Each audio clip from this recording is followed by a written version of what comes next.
Invocaciones iniciales.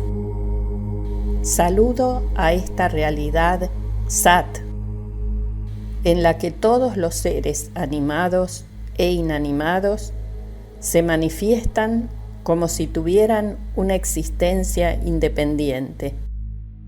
Permanecen durante unos instantes y desaparecen para siempre.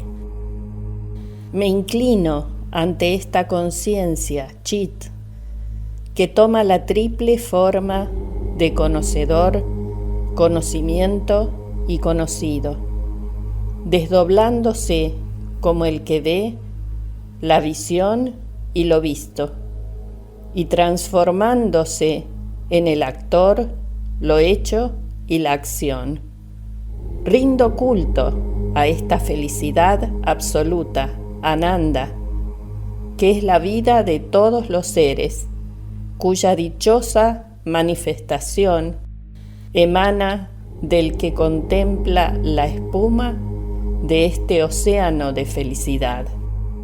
Sat, Chit y Ananda son los tres aspectos esenciales de Brahman: la existencia, la conciencia y la felicidad absoluta. A ellas recurre el anónimo redactor del Yoga Vajista, como es tradicional en el inicio de todo sutra.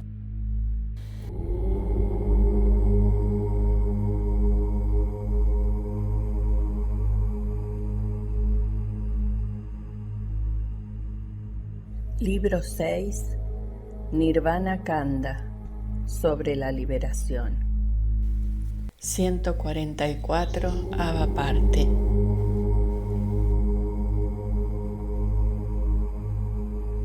Sobre la imposibilidad de la creación. Continuación, Rama preguntó de nuevo: ¿pero cómo surge la ilusión en esta conciencia pura, libre de movimiento y por consiguiente libre de la conciencia de objetos?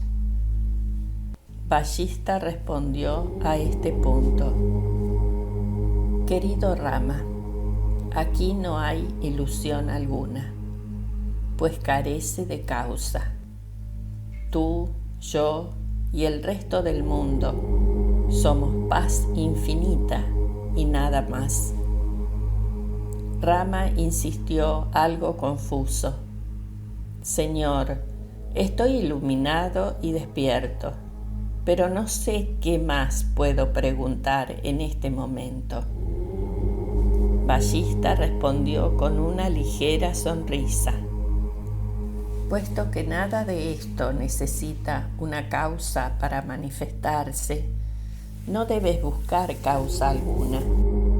De ese modo, permanecerás fácilmente en la suprema realidad indescriptible. Rama dijo entonces: comprendo que la creación no se ha producido nunca porque no ha habido necesidad de que se produzca. Pero entonces, ¿en quién se produce esta confusión sobre el conocimiento y el objeto de conocimiento?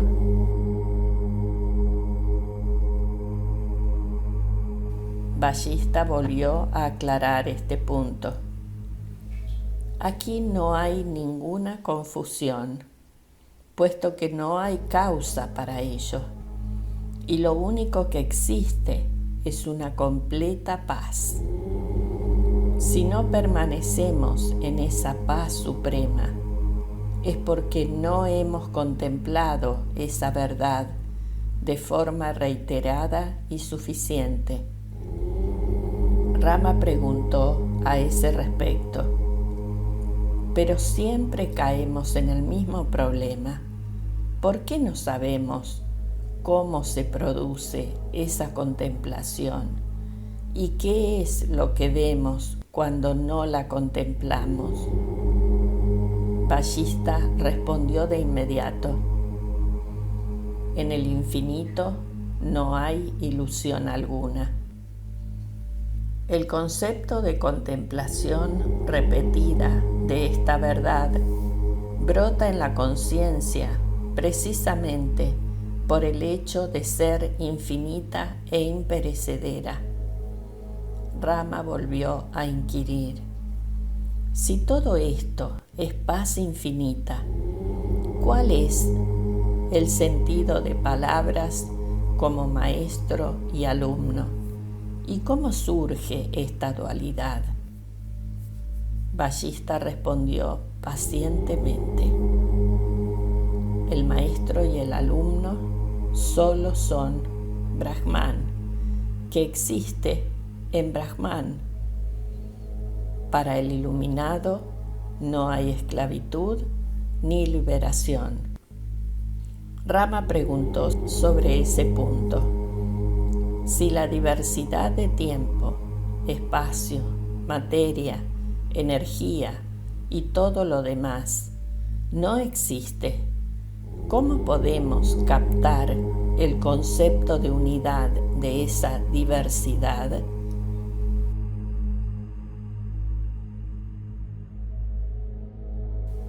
Vallista respondió con voz pausada: esa diversidad de tiempo, espacio, materia, acción y experiencia objetiva solo existe en la inexistente ignorancia. Ninguno de esos conceptos es independiente de esa ignorancia.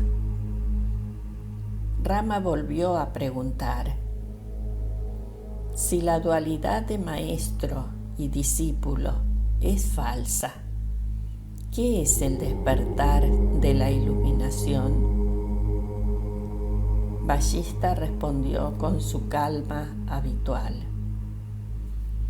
ese despertar se capta al despertar. Solo entonces se comprende claramente ese concepto. Por supuesto, como tal concepto, solo es comprensible para los ignorantes. Los iluminados no lo comprendemos en absoluto. Rama insistió en sus dudas.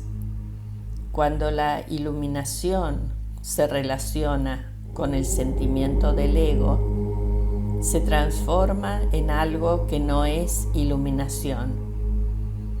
¿Cómo puede establecerse esa diferencia en la conciencia pura si es indivisible?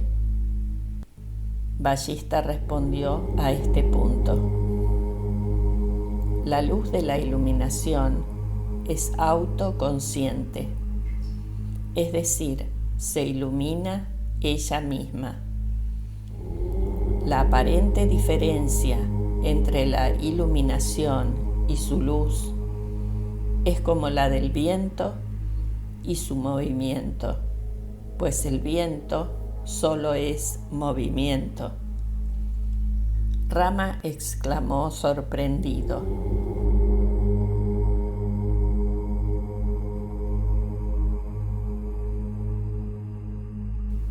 si eso es como dices, entonces es imposible aceptar la existencia de una diferencia entre el perceptor, la percepción y el objeto percibido.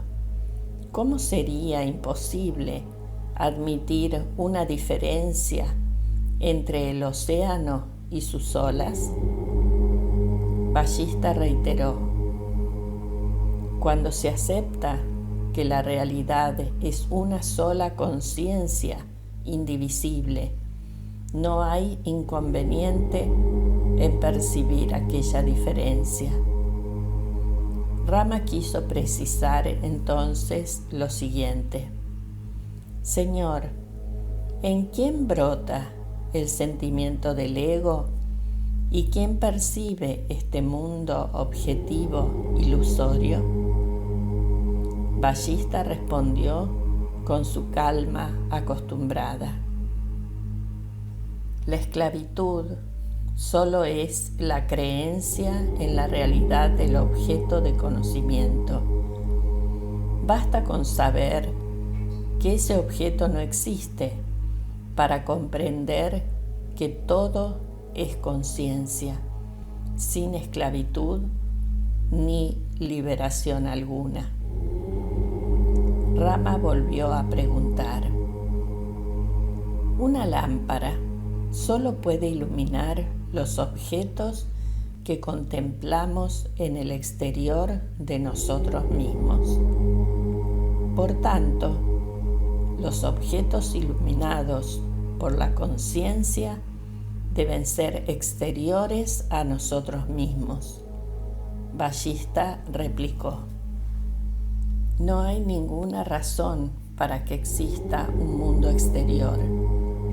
Ningún efecto brota sin una causa que lo produzca.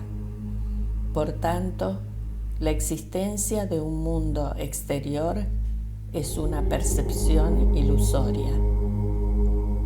Rama siguió mostrando sus dudas.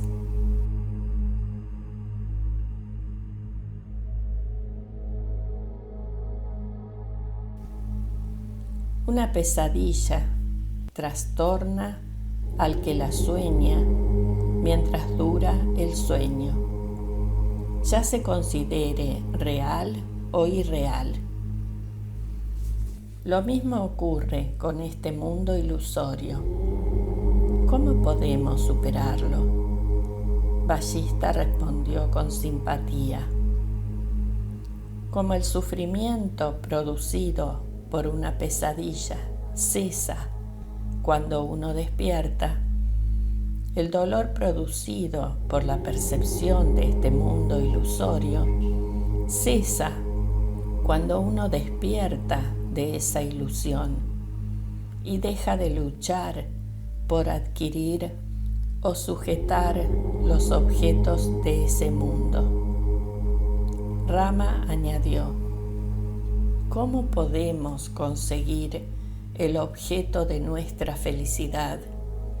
¿Y cómo puede disolverse la solidez de los objetos de este mundo soñado?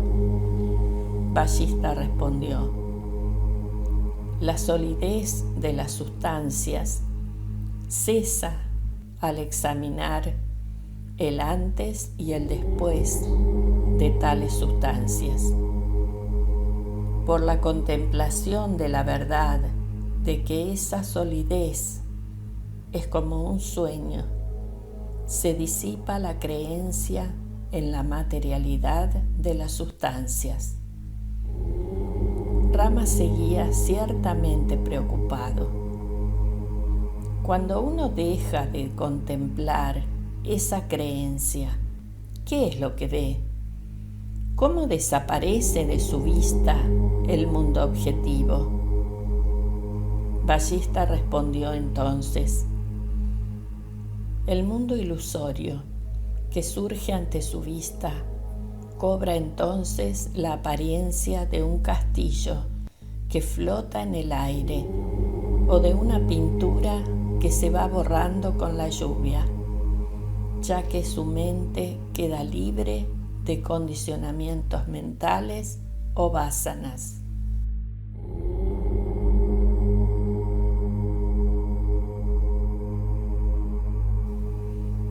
Rama insistía en su curiosidad. ¿Y qué le ocurre a continuación? Vallista respondió de nuevo: el mundo objetivo, que solo existe como una idea, se desvanece y la mente queda totalmente libre de limitaciones y condicionamientos. Rama no parecía totalmente convencido y volvió a preguntar: ¿cómo puede cesar un condicionamiento mental tan profundamente arraigado en muchas vidas anteriores? Vallista respondió con paciencia: después de comprender que todos los objetos y sustancias existen en la conciencia infinita como ideas erróneas, la creencia en la realidad de esos objetos desaparece. En ese momento, la rueda del samsara se detiene para siempre.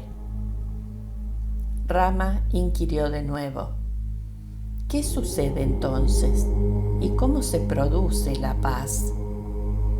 Vallista respondió: cuando ha cesado la ilusión de solidez de los objetos e incluso el esfuerzo por comprender esa ilusión, toda relación con este mundo desaparece por completo.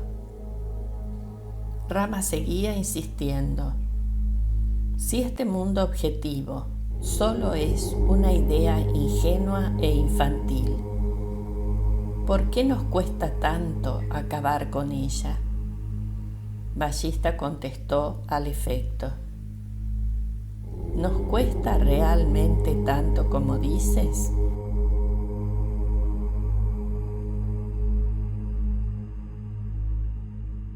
Continuará en el próximo video.